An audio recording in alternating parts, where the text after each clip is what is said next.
پہل تو فرما دیجیے گا کہ کیا آپ کو آج یہ امید تھی کہ بشرا بی بی گھر واپس آ جائیں گی؟ 1400 سال میں اسلام کی تاریخ میں آج تک ایسا کیس نہیں بنایا گیا عدت کا. یہ عورت ہی سب سے بیسٹ جانتی ہے، اور یہ اس کا مقصد بھی یہی ہوتا ہے کہ اگر ان دی انٹرریگنم کوئی پریگننسی کا ہو تو پھر جو اس کی وہ پیڈیگری میں کوئی جو ہے حرف نہ آئے. تو ایسا تو کوئی تھا ہی نہیں. اور پھر 3.5 سال ماشاءاللہ مانکا صاحب اور ان کی ساری اولاد جو بشرا بی بی کے سابقہ خاوند کی تھی، وہ they were enjoying all the perks and all privileges heavenly on earth. اور اس وقت تک تو خیال نہیں آیا جب مانکا صاحب کو اغوا کیا گیا یا ان کو جو ہے وہ اٹھا لیا گیا اور ان کا سافٹ ویئر جو ہے وہ اپڈیٹ کر دیا گیا، تو اس کے بعد وہ ماشاءاللہ یو ٹرن لے کے بولنا شروع کر دیے، شرمناک الزامات لگائے. اور آج جو عدالت میں حرکت کی، دیکھیں آج ایک فیصلہ تھا ایم این اے کا جس کو ہائی کورٹ نے بحال کیا. فیصلہ ریزرو تھا، ریزرو پہ ہم جاتے ہی نہیں ہیں فیصلے پر، اس لیے کہ جج کا کام ہوتا ہے فیصلہ سنا دینا، فریقین کا کوئی کام نہیں ہوتا ہے، نہ ہی کوئی جاتا ہے اور نہ ہی کوئی بحث ہوتی ہے، نہ کوئی سنوائی ہوتی ہے، نہ کوئی اس میں کوئی آرگیومنٹس ہوتے ہیں.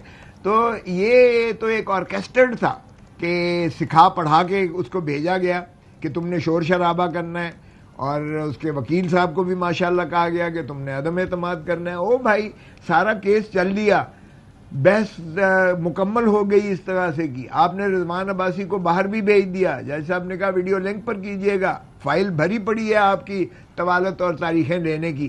اور فیصلہ محفوظ ہونے کے بعد، یعنی after it had been totally concluded, اور 29 تاریخ فیصلہ صرف سنانے کے لیے تھی، آج آپ کو یاد آ گیا.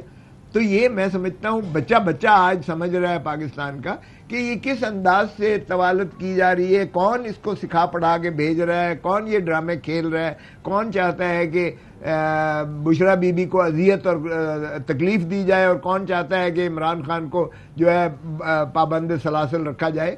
تو یہ میں سمجھتا ہوں کہ ان کو شرم آنی چاہیے ایسی حرکت کرنے سے. اور مجھے یقین ہے کہ چیف جسٹس کے پاس جو اس نے بھیجی ہے، اور جو مراسلہ بھی لکھ کر بھیجا ہے، اس نے کہا یہ بار بار طوالت کر رہے ہیں، یہ ڈائلیٹری ٹیکٹکس ہیں وغیرہ وغیرہ اس نے، اور پہلے میں مسترد کر چکا ہے ان کی اسی نالش کو، اسی درخواست کو.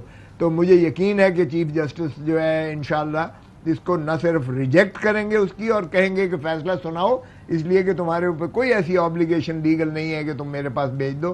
اور دوسرا یہ ہے کہ توہین عدالت میں اس مانکا کو بھی سزا ہوگی، اور وکیل صاحب جنہوں نے ابسٹرکٹ کیا ہے ان کے خلاف بھی. مگر کھوسا صاحب، عدم اعتماد تو بشرا بی بی نے بھی کیا تھا جج صاحب پر. تو ایسے ڈیسنٹ طریقے سے کرنے میں تو کوئی مذائقہ نہیں ہے، لیکن گندی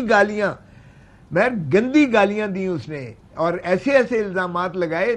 میرا زبان زیب نہیں دیتی ہے کہ میں وہ دہراؤں جو مانکا نے کہا. اور اس نے جس انداز سے پرووک کیا، دیکھیں یہ تو بڑا آسان ہے کہ اگر فیصلے والے دن، اس کا مطلب ہے آپ کوئی بھی فریق جو ہے آپ کا وہ جا کے ڈرامہ کرتا ہے کورٹ کے سامنے، اور اس کے بعد جو ہے وہ عدالت اس سے فیصلہ سنانے سے جو ہے اعتراض کرتی ہے اور چیف جسٹس کو بھیج دیتی ہے، اور پھر جو ہے اس طرح سے طوالت کا شکار ہو جاتا ہے. تو پھر تو کوئی مقدمہ بھی، اگر ایک مثال ہم نے یہ پیدا بنائی، تو پھر کوئی بھی مقدمہ جو ہے اس ملک میں نہیں چل پائے گا، کیونکہ ایک نہ ایک فریق جو ہے وہ سمجھتا ہے اور وہ پرکھ لیتا ہے، وہ جان لیتا ہے، اس کو پتہ ہوتا ہے کہ میرے کیس کا کیا فیصلہ ہونے جا رہا ہے. تو پھر تو کوئی فیصلہ بھی نہیں ہوگا. اب کھوسا صاحب آگے کیا ہو سکتا ہے؟ اہم کیس ہے، اب کی نئی عدالت میں یہ لگے گا 80-9 سنا جائے گا، اور پھر اس کا فیصلہ کب سنایا جائے گا؟ معاملہ ایک بار پھر لٹکتا ہوا دکھائی دے رہا ہے.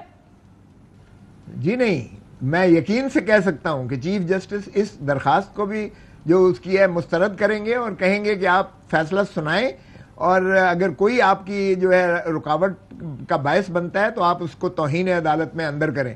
مجھے یاد ہے کہ ہم بے نظیر بھٹو صاحبہ کا اور آصف زرداری صاحب کا ہم کیس کر رہے تھے، میں خود کر رہا تھا اس میں، اور اسی طرح سے جو ہے ایک obstruction کریٹ کی گئی ایک فریق کی جانب سے، اور وکلا اور کچھ فریقین نے جو ہے جج کو گالیاں دیں.